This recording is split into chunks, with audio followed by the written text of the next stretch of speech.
మీ business ఏదైనా మీ ఊర్లో promotion చేయాలంటే అది సుమన్ టీవీతోనే సాధ్యం. ఇప్పుడే సంప్రదించండి.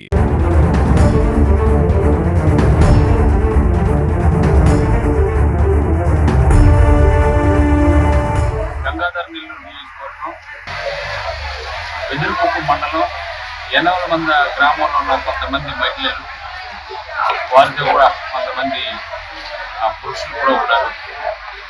వీళ్ళు గంగాధర్ నెల్లూరు మండలంలో ఒక డెత్ కోసం వెళ్ళి తిరుగు ప్రయాణంలో అకస్మాత్తుగా బండి పడిపోవడం, యాక్సిడెంట్ గురి కావడంతో ఎస్ఆర్పురం మండల కేంద్రంలో ఉన్న ప్రైమరీ హెల్త్ సెంటర్లో వాళ్ళందరినీ కూడా హాస్పిటల్ అడ్మిట్ చేశారు. దీనికి స్థానికంగా ఉన్న తహసీల్దార్ గారు, అదేవిధంగా ఆసుపత్రి సిబ్బంది, స్థానికంగా ఉన్న ప్రజలందరూ కూడా వెంటనే అప్రమత్తమై ఎవరికి కూడా ప్రాణాపాయం జరగకుండా వాళ్ళందరినీ కూడా అంబులెన్స్లో చిత్తూరు ప్రభుత్వ ఆసుపత్రికి తరలించారు.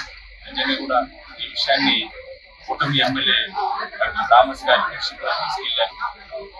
దగ్గరుండి అధికారులు, అదేవిధంగా ఆసుపత్రి సిబ్బంది చిత్తూరులో కూడా మెరుగైనటువంటి వైద్యులు అందించాలని అధికారులు కూడా తెలియజేయడం జరిగింది.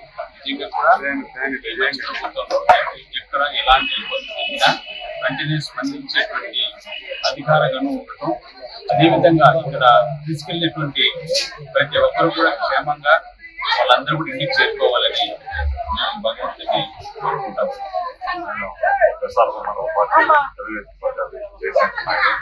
ఈరోజు మన గంగం నియోజకవర్గంలో వెలుగు మండలానికి సంబంధించిన యనవలమంద గ్రామంలో గంగాధర్ మండలం పాలకొండలో సాగు పోయి తిరిగి వస్తుండగా ఎస్ఆర్పురం మండలం పదకొండుగా ఉన్న సమయంలో ఒక యాక్సిడెంట్ ట్రాక్టర్ బోల్తా పడడంలో సుమారుగా 35 మంది తీవ్ర గాయాలైనాయి.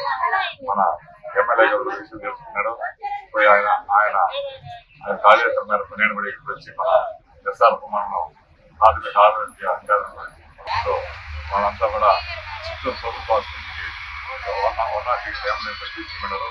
అందరూ కూడా జిల్లా అధికారులు వాళ్ళని బ్రహ్మాండంగా చూసి విజయాలు సీరియస్ కూడా 5 మంది కండిషన్ కూడా దానికి జిల్లా డిఎంఎన్ఎస్ కానీ హెల్త్ సిబ్బంది వాళ్ళని బాగా చూసి మంచి చికిత్స చేసి కూడా కోరుతున్నాం. బయటపడాలి.